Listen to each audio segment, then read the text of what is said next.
North Carolina, I wanted to speak a few moments about what's going on our college campuses here. We've all seen the images, and they put to the test two fundamental American principles. Excuse me.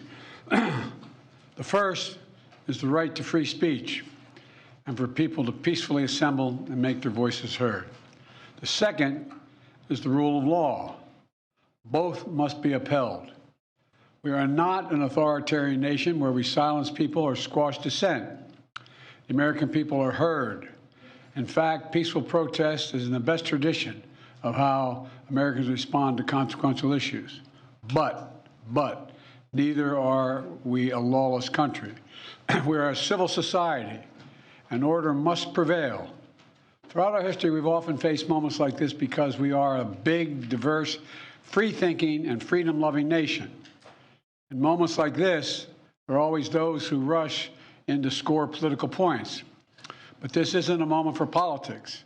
It's a moment for clarity. So let me be clear. Peaceful protest in America. Violent protest is not protected. Peaceful protest is. It's against the law when violence occurs. Destroying property is not a peaceful protest. It's against the law. Vandalism, trespassing, breaking windows, shutting down campuses, forcing the cancellation of classes and graduations. None of this is a peaceful protest. Threatening people, intimidating people, instilling fear in people is not a peaceful protest. It's against the law. Dissent is essential to democracy, but dissent must never lead to disorder or to denying the rights of others so students can finish the semester and their college education. Look, it's basically a matter of fairness. It's a matter of what's right. There's the right to protest, but not the right to cause chaos. People have the right to get an education, the right to get a degree, the right to walk across the campus safely without fear of being attacked. But let's be clear about this as well. There should be no place on any campus, no place in America for anti-Semitism or threats of violence against Jewish students. There is no place for hate speech or violence of any kind, whether it's anti-Semitism, Islamophobia, or discrimination against Arab Americans or Palestinian Americans. It's simply wrong. There's no place for racism in America. It's all wrong. It's un-American. I understand people have strong feelings and deep convictions. In America, we respect the right and protect the right for them to express that. But it doesn't mean anything goes. It needs to be done without violence, without destruction, without hate, and within the law. You know, make no mistake, as president, I will always defend free speech, and I will always be just as strong in standing up for the rule of law. That's my responsibility to you, the American people, my obligation to the Constitution. Thank you very much. Mr. President, Geez. Story from New York Post, published yesterday. 400,000 migrants flown to U.S. under Biden parole program, likely staying here forever, say experts. Oh, yes, Biden's he's a big champion of the rule of law, you understand. He loves the rule of law when he can abuse it to any degree. And again, just going back to this CIA article, I mean, this is the level of absurdity that we've arrived at. That you have a CIA agent bragging about spying on Donald Trump, bragging about withholding information from the elected commander-in-chief so that the spy agencies can continue their operations without any oversight from the civilian elected members of our government. And then to justify that, he says, we got to save democracy. We got to save democracy. That's why we are destroying democracy. Democracy is our, the rule of the people. It's the foundation of what we believe, which is why when the people elect somebody we don't like, we launch illegal investigations in order to destroy their attempt at gaining any power. And once they do gain power, despite all of our illegal moves, we'll simply withhold information to cripple his ability to be an effective leader, to save democracy.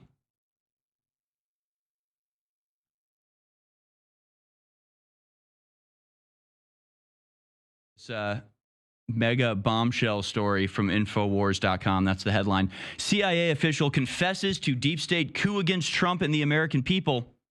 Representative Matt Gaetz has called for an immediate investigation in a James O'Keefe bombshell video report.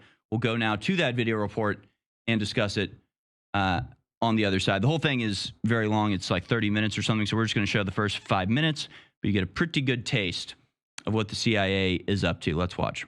I work in the intelligence community. I work in the CIA. I do cyber operations. I've been doing it for a long time. So how long have you been working at the CIA? Since 2008.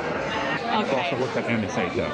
And then I have a TSSCI with a full scope polygraph. That means that I'm fully vetted. Amjad Fasisi shows her his CIA identification badge. No, where does it say? Does it? Hey, that's the point. That's the point. What's CMC?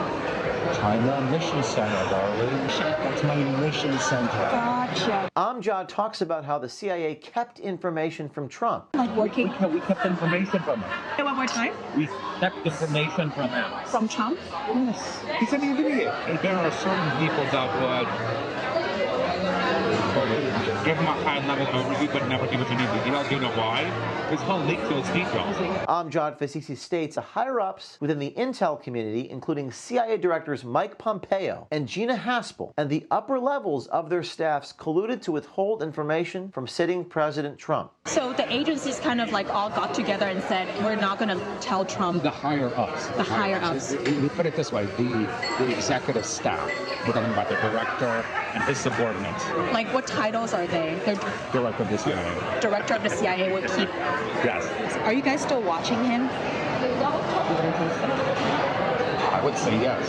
It sounds like you guys are still watching him and his team. Of course we are. Nothing goes by without somebody watching. Amjad Fasisi also states as fact that Trump is under constant surveillance and even claims they are spying on his ex-wife. And we also have people that monitor his ex-wife. So you guys had human sources, How do you think we get information? like wiretapping? Is that what? Steal it. How did you guys figure out that Trump was colluding with the Russians? Did you guys use... It's human intelligence. So the intel community was able to use FISA to spy on Trump and his team. And that's how we found out that he was colluding with the Russians. That's correct. Was it the CIA or the NSA that spied on Trump? So it should be all of them. So you're saying that your agency, CIA... A lot of the agencies, he's not going to get re-elected again. I've done the math. It's impossible. We have a choice here. Do we want our democracy or do we want some madman who wants to be a dictator? Does it say the CIA on your LinkedIn? No, we can't do that. And then I worked at NSA for a year. Okay. And I was doing some really cool cyber stuff, which I cannot tell you about. Did the Office of Director of National Intelligence. So I helped them stand up inside our threat program. They trusted me to set that up. Yeah. I'm telling you, dude. I don't have anyone to tell. Yeah. This conversation didn't happen. Of course. I get strictly denied. Yeah. Media Group presents Inside the CIA. I'm James O'Keefe reporting on location outside the CIA headquarters in Langley, Virginia. Right behind me, the CIA, the police officers here. We figured we'd come up and just say hello. No problem. We're allowed to stand here? 100%. Thank you. Absolutely. Absolutely everything you guys are doing is Yeah. 100% okay from where you're at right now. Okay. If we proceed forward of the crosswalk, Yeah. that's where we may have to come up and have another discussion. Yeah, we're going to stand right on this sidewalk. 100%. Absolutely. Okay. I appreciate it. All right. All right. Very good. Thanks, Thank you.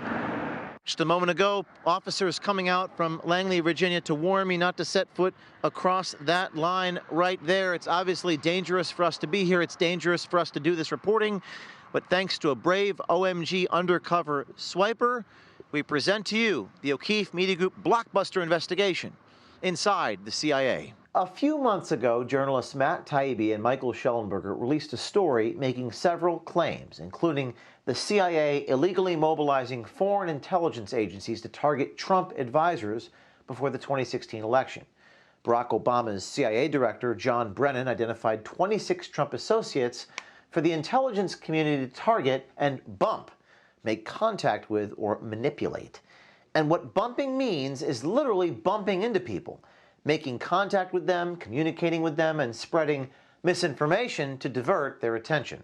The U.S. intelligence community also asked its foreign allies, United Kingdom, Australia, Italy, and the Israeli Mossad, to target these 26 members of Trump's team going all the way back to March of 2016, well before the 2016 presidential election. Multiple instances that the U.S. intelligence officials likely broke laws against spying and election interference. Former CIA Director Gina Haspel blocked the release of a binder that included evidence that may have identified her role in the Trump-Russia collusion hoax. This activity was illegal, both because U.S. law prohibits such intelligence gathering unless authorized by a foreign intelligence surveillance act. We actually got some callers who disagree with me, so we'll go to them on the other.